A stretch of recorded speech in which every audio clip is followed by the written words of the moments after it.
Today's webinar is going to focus on water conservation. All of California and the Western United States are experiencing extreme heat.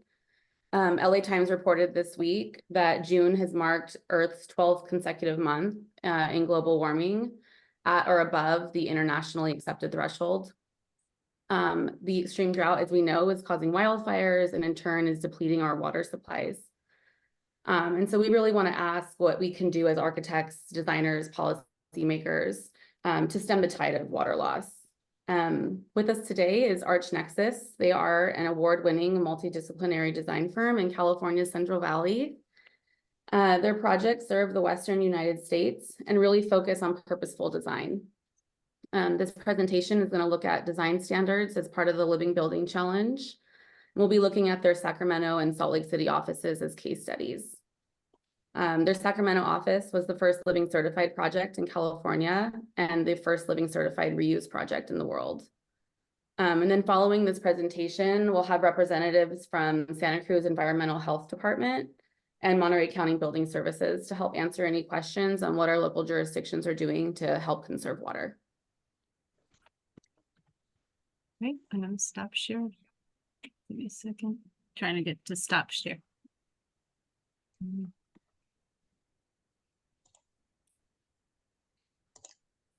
me a sec. Trying to get to the, I can't get to the stop share button.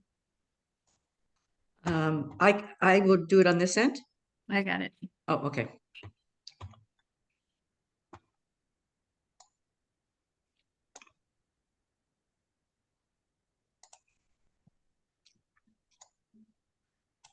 Our presenters today are Erica McBride and Peter McBride from Nexus. Erica has shared that she's been with Architectural Nexus since 2017.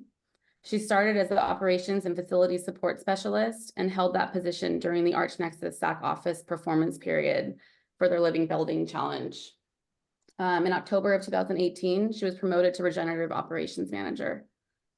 As an unwavering advocate for sustainability, Erica works in tandem with the occupants of Nexus SAC and Nexus SLC and ensures continued authenticity and appropriate operations of the two certified buildings Nexus owns and operates.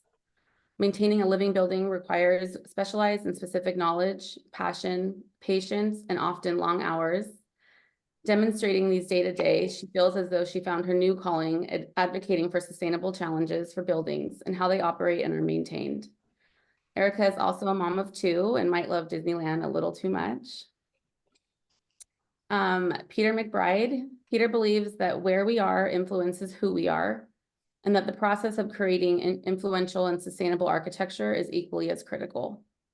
Peter connects with clients and communities in an experience-based creative design process specifically tailored for people and place. Working at the intersection of abstract concepts and functional solutions, Peter leads clients and stakeholders in an inspiring and engaging design process that has resulted in award-winning and community-celebrated projects. As the Director of Regenerative Design at Architectural Nexus, Peter leads a diverse team of experts focusing on data-driven, place-based, community-centered, nature-inspired, sustainable solutions on projects throughout the Western US in an effort to help clients and communities create a better world. Peter also has a life outside of the office. His passion for nature and the outdoors will find him with his family backpacking, hiking, fly fishing, camping, sketching, painting, and you may even find him on a local disc golf course. Thank you. All right, well, thanks so much for that introduction, Selena. So as Selena mentioned, we do own and operate two living buildings. Our Sacramento location was our first living building, and it is a fully certified living building. So what that means from the aspect of the Living Building Challenge, for those that might not be familiar with the certification, is for the Living Building Challenge, there's 7 petals, which we'll talk about kind of a little bit more. You are required to do a performance period, a 12-month rolling performance period, to meet all the imperatives that are required for those petals. So similar to LEED, it has, requirements and thresholds and things that have to be met but the difference between the two certifications is that with LEED, you submit your documentation and your data, and then you are, it's evaluated and you get that certification. An auditor comes to your living building and checks everything in person, and kind of does, a thorough question and answer session with you to talk about how the building is operated. And that's the biggest difference between the two certifications. The Living Building Challenge uses the metaphor of a flower. And that's specifically to kind of get you to think of the building as an ecosystem and really think about how the building can use everything that's on its own site versus using infrastructure and other things that are part of, maybe the sewer connection or the city's infrastructure. They try to get you to design the building to be self-sustaining. So this is just kind of a table from the Living Building Challenge. So you can see there's, code minimum, there's green, there's high performance, and then there's regenerative. And so basically, it wants you to be regenerative. It wants you to kind of make those positive environmental impacts versus doing less bad. And that's kind of the difference with the Living Building Challenge is it's great to do code and it's great to do green, but let's do regenerative now. These are the 7 petals required by the Living Building Challenge. It's the place petal, water, energy, health and happiness, materials, equity, and beauty. And you can kind of see on this graph, they've done a good job at going through the imperatives and the meaning and the connection with each petal to the building. So the place petal, for that, you do a lot of urban agriculture. You can use bees as a way to do urban, pollinating, depending on your site, depending on, your availability of resources around your site. They get you to think outside of the box and kind of where it's less prescriptive and more getting you to think of those ideas of what's going to work with my building, what's going to work with my site, and what we can do to kind of work in those imperatives. And specifically, we're going to talk about the water petal today. But just so are aware, these are the rest of the petals, and every petal is all interconnected. So everything in the building is interconnected with another thing. The water petal is a big one that connects the bridges between a lot of these petals. So we'll be talking about the water petal specifically. Yeah, thanks, Erica. As Erica mentioned, there's a number of differences between Living Building Challenges and say code or LEED or other certifications.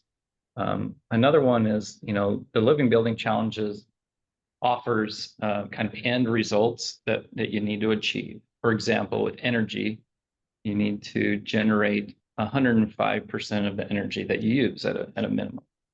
But how you accomplish that is up to the team, the place, the owner, the unique conditions that address that particular location and site. And so today, I wanted to go over with you how we decided to accomplish some of these objectives of the Living Building Challenge. And we've got a couple examples that have already been mentioned. I'll start off with the Sacramento office. Years ago, we knew that we needed to change locations. We were leasing some space in kind of a not great location. It didn't really represent who we were and some of the goals that we had. So we found this property and in downtown Sacramento, 10th and R. Kind of this nondescript building that, used, I guess if you're really into mansard roofs, and T111 siding and stuff like that, then this might have been a cool space, but we thought that it could be much more. And rather than just tearing it down, obviously we wanted to reuse as much as possible. And another impetus to us using, or at least pursuing the Living Building Challenge at the time, was we were right in the middle of a major drought. This was 2015, and dealing with some of those major issues. And we thought, well, what certifications or what third party or what code or anything is there that helps address, what difference can we make? What impact can we have on addressing the drought issue? So we kind of went heavy in on research and found the Living Building Challenge really would help us meet that goal in demonstrating to our community and our potential clients how it could be done and why it could be done. We'll go to the next slide. I want to show you. So this is the before, and here's the after. So obviously there's a little difference. If you're partial to mansard roofs and T111 siding, then I apologize, but I feel the connection with the community made a big difference. Obviously, there's a lot that went into this, and I'll show you a few other images. But some highlights is that there, this is the first adaptive reuse project to achieve the Living Building Challenge in the world. And so a lot of the infrastructure of the structure itself and the materials were reused, recycled, and reconfigured to create what you see here. In addition, there's all the pedals that Erica mentioned, like materials, energy. We generate well over 105% of the energy we use, and we're able to give that back to the community, back to the grid. The water is a big one, so I'll focus a little bit on that. So if we go to the next slide, kind of show you a little bit of an aerial view of what this looks like from above. There's energy power plant on the roof, and kind of our connection in the downtown Sacramento area. And what you'll also notice, like the first thing you see obviously is the solar panels. That's our project there in the bottom middle.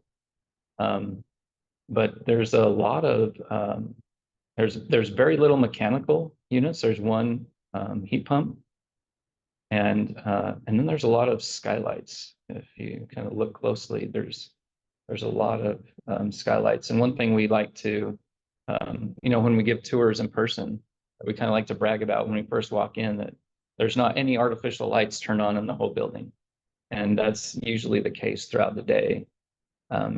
We've designed it in a way that uses natural daylight and makes for a really beautiful space on the interior. In fact, let's go to that next slide, which shows what it used to look like.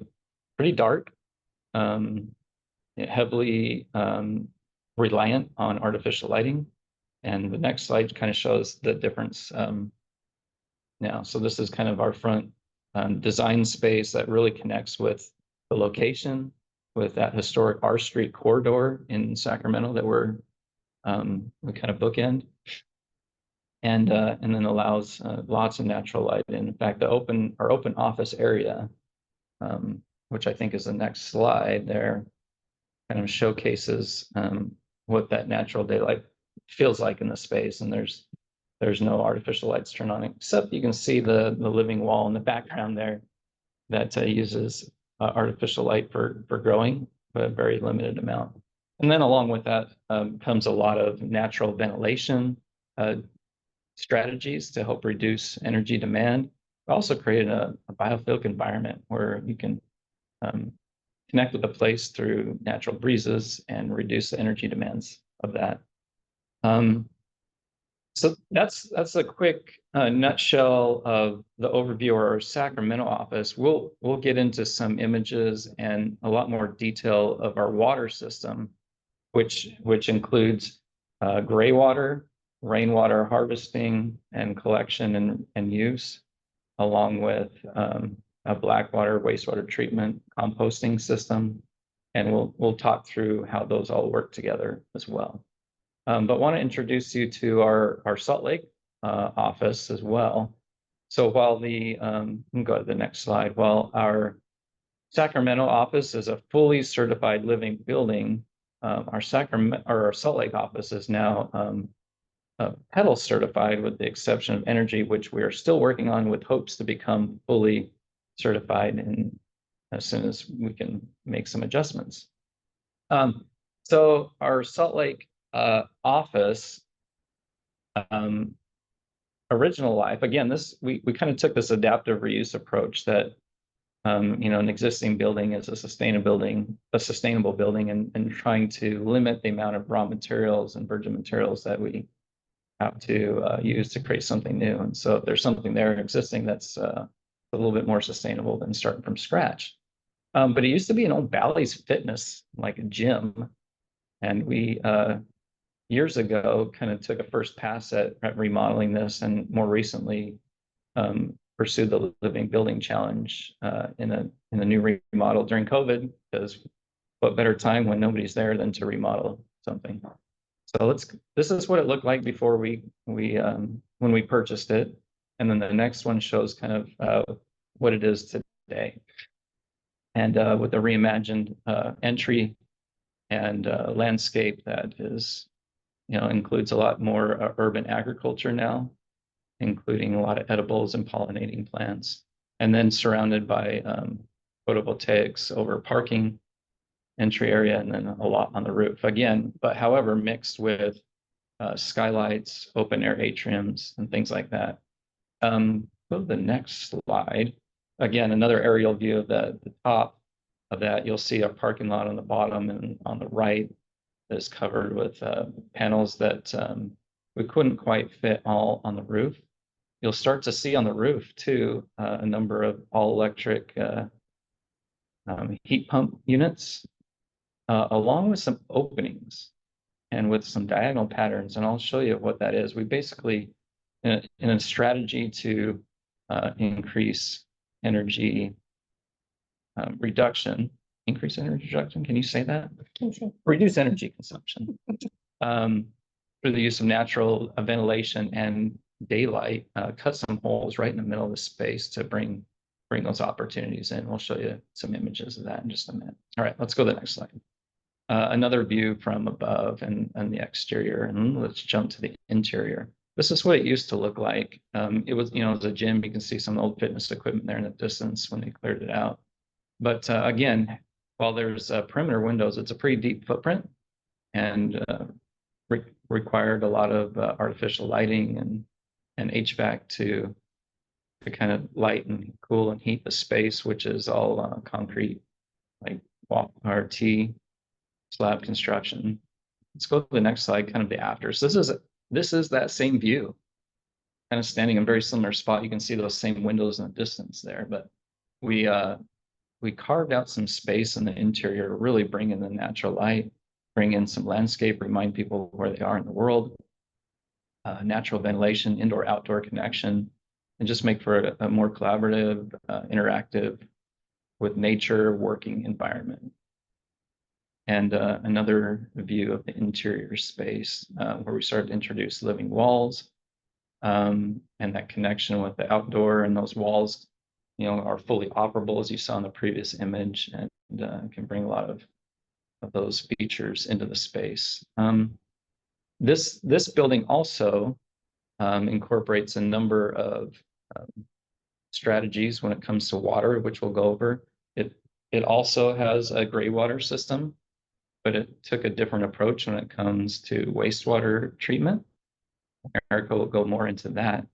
And then it does include rainwater harvesting, and there's different rules in different states, and so we'll explain some of the strategies we had to take because of that as well. Let's go to the next one. I want to kind of end with this, not end, but we'll transition with this slide. Erica mentioned this interaction between all the different systems, and the thought process you kind of have to go through when you design and operate a living building, and that when you're making a decision to collect rainwater off a roof, snow, depending on the climate, had to be considered here in this case. It also affected the ability to generate energy and to get daylight into the space. And so, all these things affect each other in different ways, and trying to balance the ability to collect water with the ability to harvest energy with the ability to reduce energy through daylight or views or connections with nature. So today we wanted to focus heavily on the water pedal and show how these independent systems can work together to create kind of one cohesive regenerative building that's net positive. All right. Now for the water pedal, finally. Took us long enough. All right, so we're going to talk about a few of the different systems. We're going to start with rainwater. So again, like Peter mentioned, we have rainwater, we have gray water, we have black water strategies that we used for different strategies for both buildings to achieve the water pedal. This is a photo of our cisterns in our Sacramento office. So in Sacramento, we're allowed to collect no amount of, we have 10,000 gallons of rainwater. So there's no restriction on us collecting rainwater in Sacramento. We use this rainwater specifically for exterior irrigation only. And that's just because we use gray water inside for something else. And so this is used to irrigate our site. And because of the rain pattern in Sacramento, we get most of our rain in the winter and almost no rain in the summer. So we need 10,000 gallons in order to be able to irrigate the site through the summer. And usually we'll get down to about maybe 15% left in these cisterns. We have completely tapped them out before. And when that happens, we generally have to just kind of hope for the best for the plants. Sometimes we'll generate extra gray water and we might like haul it outside in buckets and water the most important plants. But so 10,000 gallons of rainwater here. And we'll show you a water animation and how it's all collected later, but it's just goes through a vortex filter in order to be cleaned. And then there's a thing on the bottom of the cistern called a smoothing inlet, and that helps us bring fresh water in through the smoothing inlet instead of the sediment that kind of settles on the bottom of these cisterns. This is our rainwater approach for Salt Lake City. Now, Salt Lake City, it has water rights restrictions. So in Salt Lake, before 2008, you were not allowed to collect rainwater at all, period. In 2008, that legislation changed. So we're allowed to collect 2,500 gallons of rainwater per parcel. So the picture you can see with the metal cistern, that holds 2,250 gallons of rainwater, and that's used for exterior irrigation only. And then the inside tank that you can see, that holds 250 gallons, and we actually use that for clothes washing. So our Salt Lake City office, we use all real dishes when we're serving lunch to people. So we have cloth napkin. We also have a gym inside of this office. So we wash towels and we have showers and all kinds of things. So we're using that. We have laundry in-house. So we're using that for clothes washing. And then once that clothes washing is finished, that water will return back into the gray water system. So that is Salt Lake City. Gray water. This is a photo of our Sacramento system. So we use gray water for two things in this building. The first being toilet flushing. Now, we use vacuum flush toilets in both of our offices, which use a very small amount of water. And gray water is made with kitchen sink, dishwasher, which can or can't, I mean, we call that dark gray water because it's kind of black water, but it's kind of gray water. And we kind of mitigate that pretty well with some operational things that we do by making sure food doesn't end up in the gray water system, which I'll talk about in a little bit. And so toilet flushing is what we use this for. And then we also use this to water our living walls. And we occasionally have plants that don't love gray water because it's salty by nature and we're adding soap to it and all that kind of stuff. And plants don't love that. But we've figured out through trial and error which plant species will thrive using gray water to water the walls. This is a photo of the building management system that I use to monitor the gray water in our Salt Lake City office. So this system works very much the same. So it goes through a series of filters, one being a gravel filter and the other being a sand filter. And then once the water's filtered, it goes into a storage tank, which you can kind of see over here on the end. And then once it goes out to the living wall or the toilet, it goes through a carbon filter. And then it also goes through a UV light.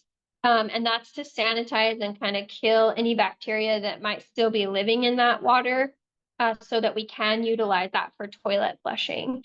And that's kind of how it's filtered.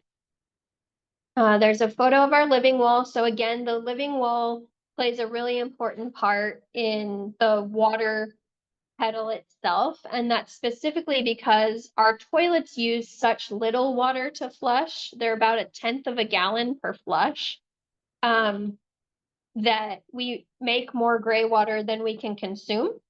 So we use the living wall as a way to get rid of some of that excess gray water, because you don't really want gray water sitting in a storage tank for longer than 24 to 48 hours. It gets kind of yucky.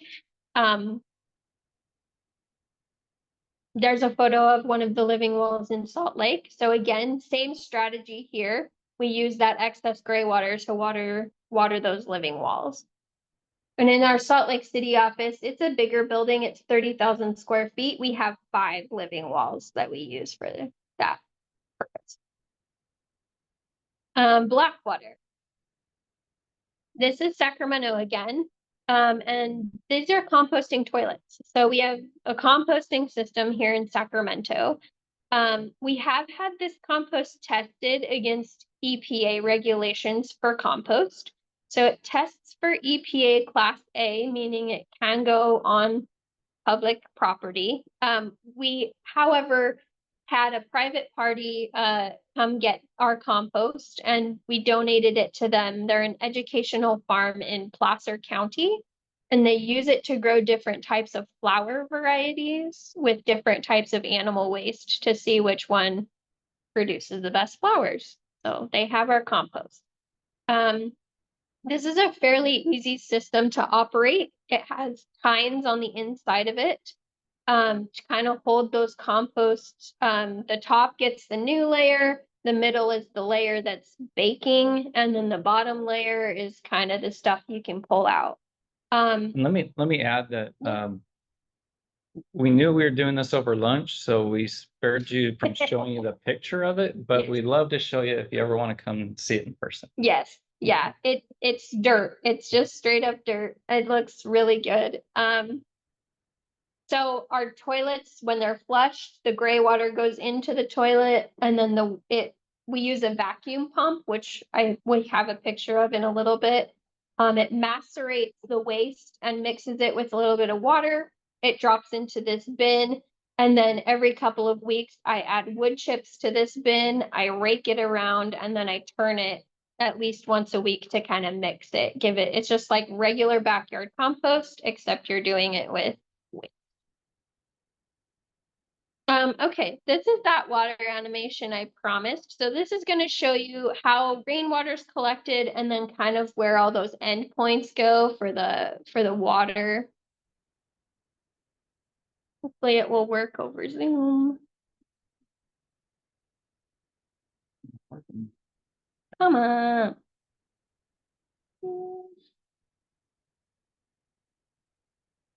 Okay, well, I'll send that out later.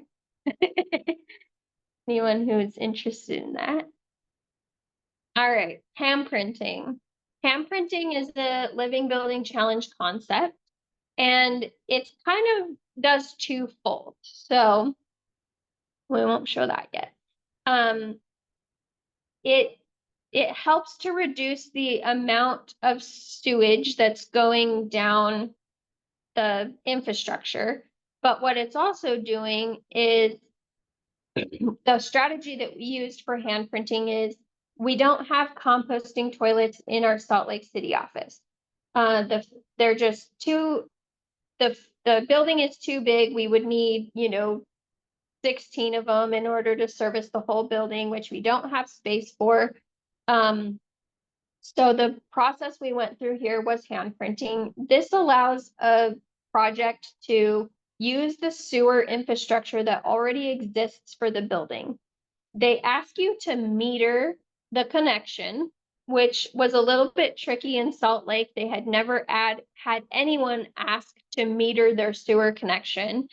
And if you look at this photo, you can actually see the pipe underneath. It's a 50-year-old clay pipe, and we asked our plumber to cut it, which he was very scared to do. But this meters the affluent that's going down the sewer connection, and it gives us a number. And then we use a calculation to offset the number that we're going to be putting down the sewer system by donating low flow fixtures, so kitchen sinks, bathroom faucets, shower heads. We donated those to employees that lived in the same watershed in order to reduce the water footprint that we were putting down the infrastructure. So it's kind of like carbon credits in a way, but it's water hand printing. So that's the strategy we used for Salt Lake since we couldn't have a closed loop black water system. Yeah. Yeah, talk about this. Yeah, and then we're going to talk about natural hydrology. Yeah, which is kind of a general approach to water conservation.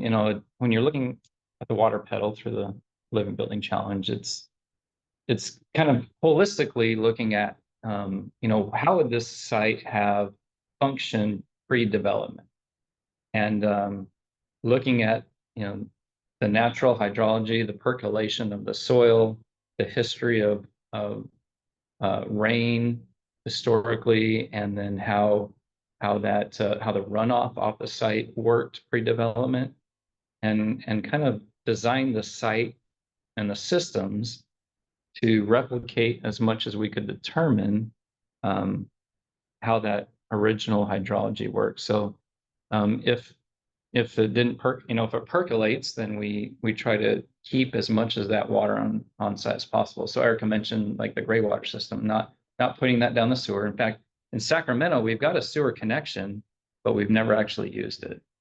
We're required to have the connection, but everything has stayed on site, either through the composting and evaporation, or through the gray water and the evapotranspiration of our living wall. And then any rainwater that didn't get collected, we looked at kind of the calculations of max capacity, and then what does that overflow look like, and designed a little bit of system that does take that straight to the Sacramento River as part of that natural flow. So in Salt Lake, we have bioswales and a number of other strategies that mimic that original hydrology. Yeah. All right, but you can't talk about water savings without talking about low flow fixtures. So I was mentioning that we have vacuum flush toilets. So these are the vacuum flush toilets. They're made by a manufacturer out of Norway called Jets. The one you see that's kind of the bigger, beefier pump on the left, that's our Salt Lake City system.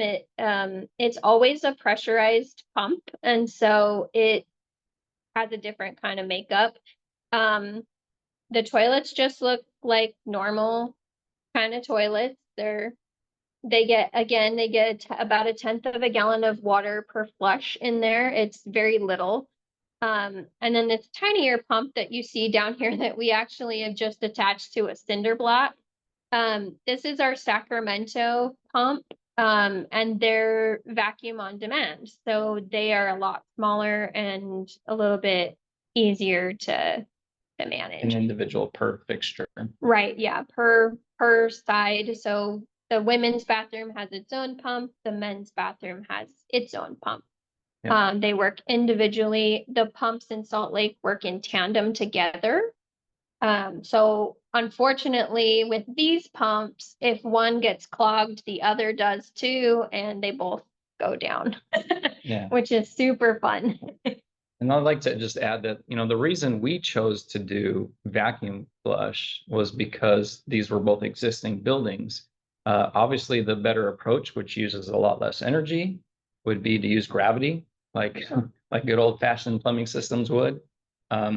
But we were limited by the not being able to excavate within the inside of the building, so this was our strategy. And then, of course, balanced with the energy demands. So again, the inner balance between water and energy and some of the trade-offs we had to make. And then occupant behavior is a big one. So we have a kind of a gamification system that we use for employees to teach them how to be in a living building, and kind of, let them figure out fun strategies for a way to make sure food doesn't go down the gray water. Which one of our employees figured out. What if we take compostable paper towels and we wipe our dishes off before we put them in the dishwasher, and then we compost the paper towel? So those are just kind of some of the strategies that we have used. But it does take occupant training in order to get people to understand the why of the building. It's not just a normal building where you can go in and dump your coffee from yesterday down the sink, or throw food in the garbage, or just turn on all the lights in the building and leave them on all day. So we've kind of worked with all of our occupants in order to get them to understand how a living building functions. We've even provided very specific shampoos and soaps so that our gray water system and our living wall don't get killed. Yeah. All right, so just a couple of resources we wanted to share real quick. If you're not familiar, the Living Building Challenge came out with a water pedal permitting guidebook. And this is to help projects get water pedal strategies like gray water and black water permitted in their projects. And it's meant to help kind of guide that process of the unknown. Every city municipality is different because of certain things or restrictions or whatever the case is. And so it's meant to kind of help bring the conversation to the table and get some strategies to work with the city officials or the state officials on getting these things into projects, to recognize, that they maybe aren't as scary. But people are afraid of the unknown. And we're hoping that our building can be used as a case study to kind of get more of these projects permitted in California specifically. There's a number of other living buildings now in California that use different types of water strategies. And the more and more we put these into our own buildings and use the building as an ecosystem, and using what's, inside the building itself, will put less strain on the city's infrastructures and things that, frankly, sometimes aren't maintained the correct way because of funding or whatever the problem is. So this is a guidebook that the Living Building Challenge put out, and we are happy to provide the link to this, but if you go to their website, it's just available for download. And then just real quickly, just wanted to highlight, these are the chapters on the California Building Code that address some of these alternative water systems. So in 16 and 17, they address some of the non-potable and water reuse and rainwater catchment things. So just wanted you to be aware of that. We don't have time to go through those today, but they're there. All right. And I just saw that Libby added a bunch of additional links Perfect. in the chat. So there's some really great resources there. Okay. All right. Great, thank you so much. Well, that was a really great presentation. I'm sure I have a couple questions, and I'm sure some of the attendees have some questions. So you can maybe just best to kind of unmute yourself and ask a question or put it in the Q&A. But I wanted to welcome two other people to our talk today. We have Sean Abbey, who is a water quality specialist with the County of Santa Cruz Health Services Agency Environmental Health Division, and Evan Knuckles, Chief Building Officer for Monterey County Housing and Community Development. Just a note, we also reached out to someone from Monterey Peninsula Water Management District, but they couldn't be on. So they'll be answering questions related to our presentation. I'm just going to start with the first question and then open up the floor. Given what you've seen in the presentation and the strategies used, what can we do now in our counties? What is possible? What is not possible? And why isn't it possible? So you can either Sean or Evan if you want to go. Yeah, I can just speak just in terms of the end of the last presentation there in terms of the building code aspects of it and plumbing code aspects. That's kind of more my purview. And just to follow up on what you said, any questions for the Peninsula Water District or environmental health, I definitely send some follow-up questions after this, and I can help relay those questions to any other entities. But I think just in terms of, from my perspective, in terms of the amount of projects we get at the county, I've been at the county for a little over 3 years now. We get less than a handful of project submittals that are beyond, the typical laundry to landscape type discharge that actually get routed to the building department and to environmental health for review. And in my previous jurisdiction down in the city of Monrovia in Southern California, even though the county of LA had some more kind of reach code type projects of having a gray water ready system and things like that, we had very, very few down there as well. And I think the big challenge that I see is just having a design professional first and foremost who is familiar with the various code sections and can clearly lay out the scope of that project, whether it is a combination of rainwater and gray water versus clearly laying out what that system is, and then the site requirements too, in terms of whether you're going to use rain barrels or cisterns, just in terms of clearly laying out how that's going to be contained on the site, and having that information clearly addressed up front, so that if it does move into sort of alternative methods or sort of a case by case type of situations, both the building department and the environmental health department and the jurisdiction can kind of clearly weigh in on exactly what's being proposed versus sort of a vague general submittal that has everybody kind of hunting in terms of what exactly does the system entail, and making sure it clearly identifies any sort of cross contamination issues. That seems to be the biggest sort of on the regulatory side of the desk. The issues are that how long is that going to be stored, and whether it's rainwater versus gray water, which are two very different things, and making sure that's clearly identified on the plan submittals, I think, are kind of the first steps. But in general, like I said, there's definitely a glaring need for it that I see on my end, but just still, unfortunately, very few kind of residential projects other than voluntary or kind of homeowners and residents who are wanting to kind of go beyond the code and take that next step on the submittals. But there's very little sort of institutional knowledge amongst plumbing contractors and subs out there. Is much more of a niche thing still than I think it needs to be. And it really comes down to,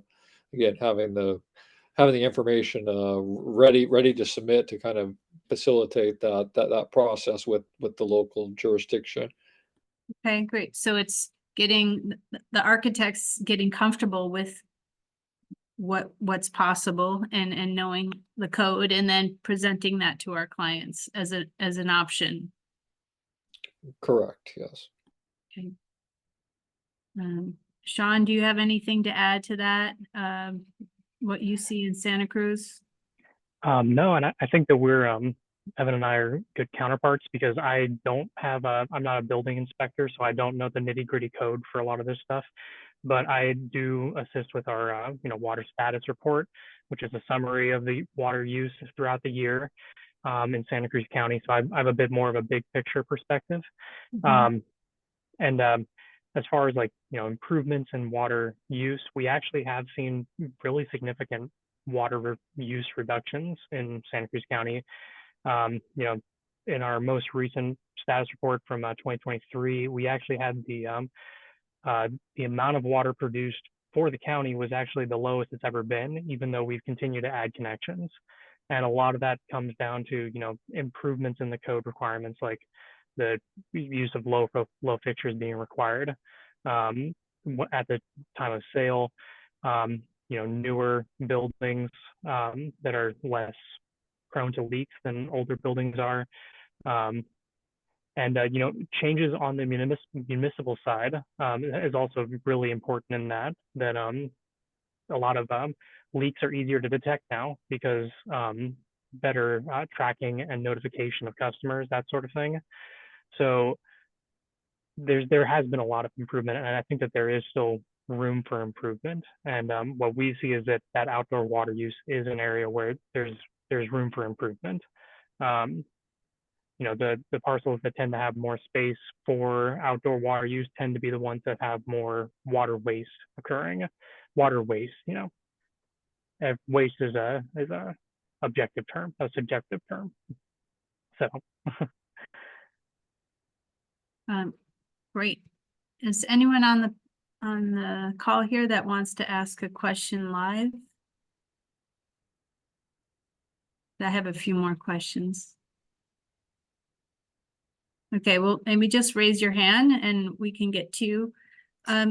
So kind of, do you guys know what percentage of people utilize gray water irrigations on project within your jurisdictions?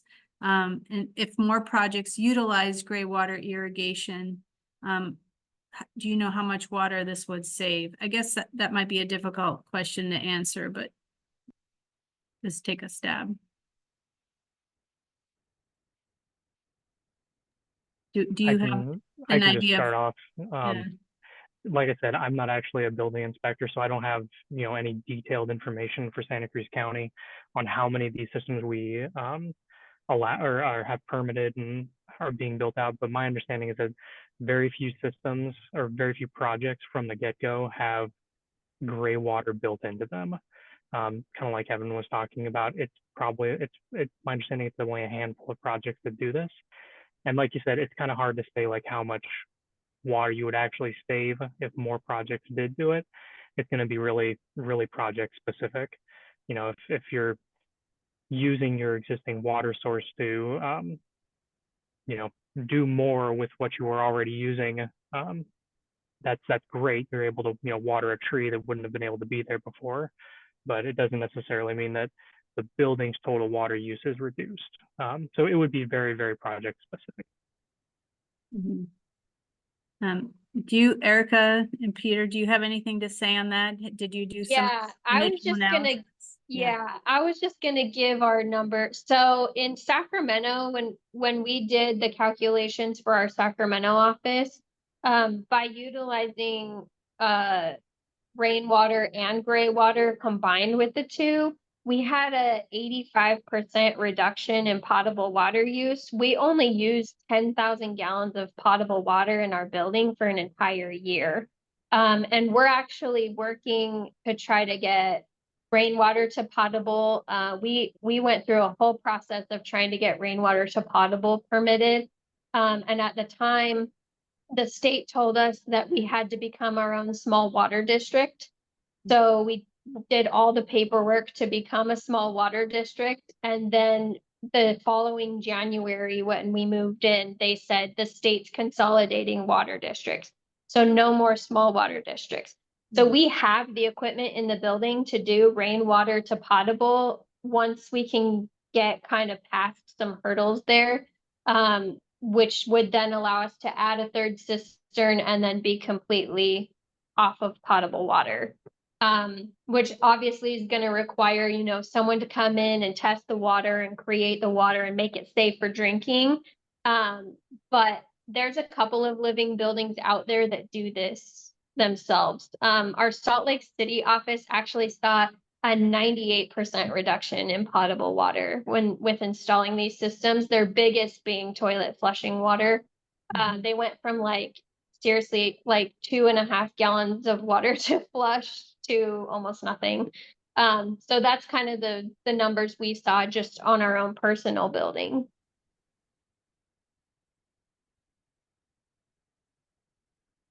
Yeah, that was a question it was actually my next question was, you know, we use potable water to flush, which is kind of a crime, especially, yeah, I think anywhere, whether you're in a state with rain, lots of rain or something like California. So, but why aren't jurisdictions allowing the recycling of gray water to flush our toilets? Can you speak to that, Evan? Yeah, I think generally speaking, again, it gets back to the storage and how long that the storage of the purple pipe versus, you know, rainwater type gray water is going to be stored on site. I think that's kind of the the main concern in terms from various things from mosquitoes to, you know, all the different types of public health, the perception of public health issues with those type of systems if they aren't properly designed, A, and then B, what the regulation of those looks like. I think that's really kind of, in my experience, what the big hesitation from jurisdictions and previous iterations of the building and plumbing code tend to center around. So that kind of gets back to, you know, when you're submitting to a jurisdiction, having clearly laid out exactly how those code sections have been addressed and the type of system that you're proposing, and trying to allay those fears as much as you can before submitting to a local jurisdiction, I think is. But again, I'm kind of speaking from the other side of the desk, but I fully agree that I feel like it should be much more widespread and much more of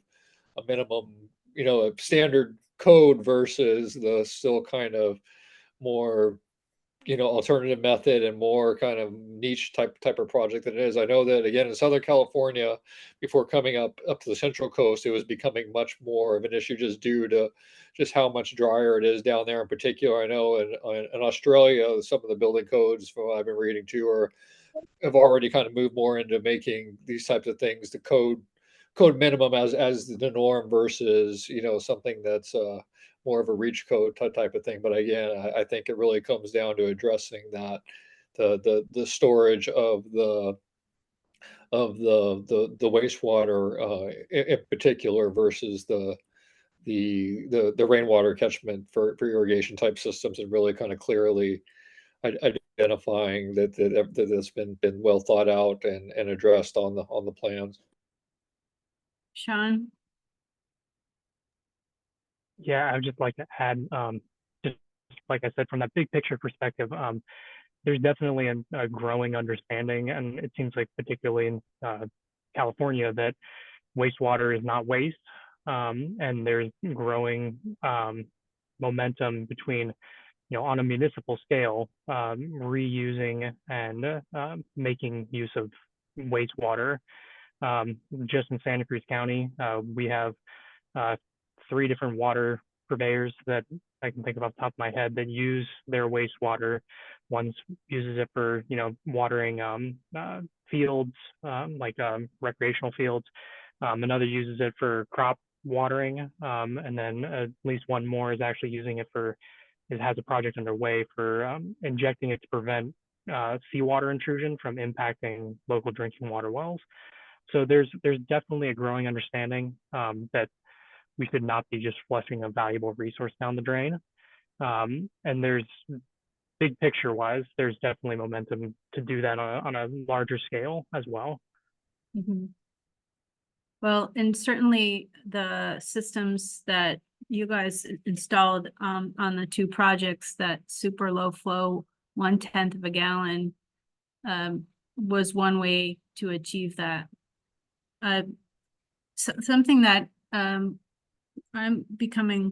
starting to become familiar with, or I should say just had a presentation on, was about the California Plumbing Code revising their standards, integrating Appendix M, which is a peer-reviewed alternative pipe sizing methodology for plumbing that was to replace kind of the larger sizes of plumbing pipes that were probably scaled back from the 1940s. So, and that this is to increase the prevalence of, it was developed in response to the increased prevalence of high efficiency water fixtures. And it can be applied to single and multifamily dwellings. So not only will it allow for water savings by using smaller pipes, but there's an energy and cost savings as well. And I put a link to that water calculator in the chat here. And so you can figure out your, your water demand and then work with your plumbing sub and contractor to right size the plumbing pipe. So again, another way that's in the code that we can help reduce energy and costs and water savings, or increase water savings.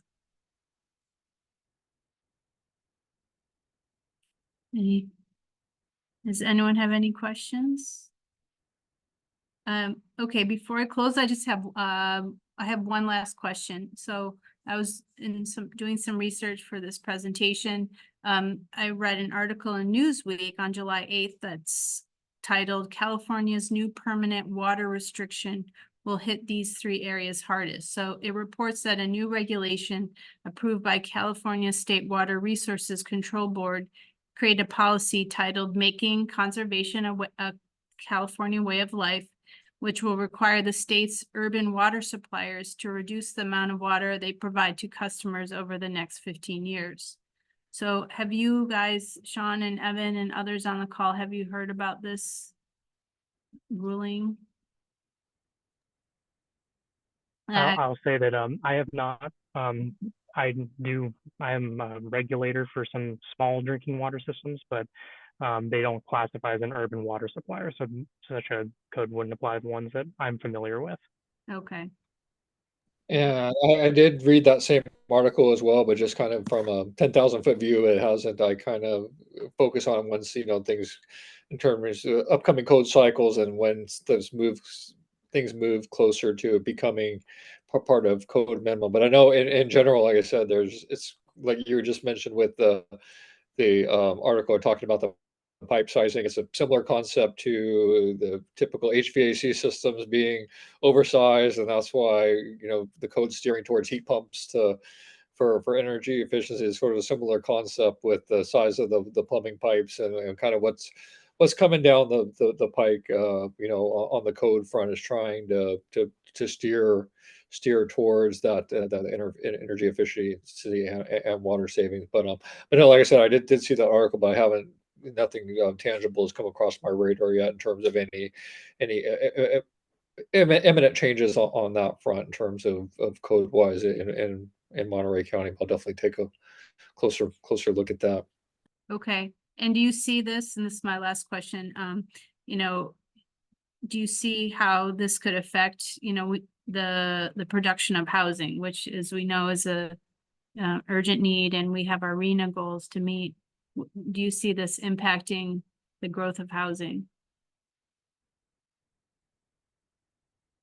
Yeah, I'm sure any types of regulations like that do come down from the state level definitely help potentially speed up the process. I know in Monterey County in particular, I'm more again involved on the building code side as opposed to the planning and land use side. But I know in general, it's trying to figure out in terms of the amount of affordable housing and housing that we're mandated to provide by the state, exactly where that's going to go in Monterey County versus on the coast versus ag land versus lots of different stakeholders and groups that have input on that front. I'm sure, as everybody well knows, and it's a challenge to say the least, with the water aspect being a major component of that. So I think to be continued again in terms of exactly how to implement the latest rules and requirements coming from the state. Okay, great. Thank you. Well, I wanted to thank everyone. As we close out, I just wanted to share, I put in resource links in the chat. And kind of ending on these last two slides, just also iterating that the AIA has a lot of great materials. This presentation has been kind of follows the principles in ecosystem health under the AIA materials pledge. So by preferring products that support and regenerate the natural air, water, and biological cycles of life throughout the supply chain management and restorative company practices. So you can sign the pledge or just follow the materials pledge starter guide, which is in the link I provided. And I just want to thank everyone for coming again and participating. And this presentation will be available on our website in a couple weeks. Thanks for having us. And I just want to add, if anyone needs our contact information, you can get that from, yep, there you go. We're happy to answer questions anytime, so feel free to reach out. Thank you very much. And same on my end too. Again, if you want to, Libby, afterwards, you can feel free to share my county email address there. If anybody has any, in particular, building or plumbing code questions, either in Monterey County or in your particular jurisdiction, that I can weigh in or help you navigate, I'm happy to do so. Wonderful. All right, And, everyone, same here as have a well. great rest of your day. Bye-bye. Thank you. All right, thanks all you guys. This was really great. Bye, Libby. Bye, Sue. Bye-bye. Thanks, Charmaine. All right. All right. Have a great rest of your day. Thank you, Sean. Absolutely. Thank you so much, Peter. And I'd love to follow up with you and stay in touch.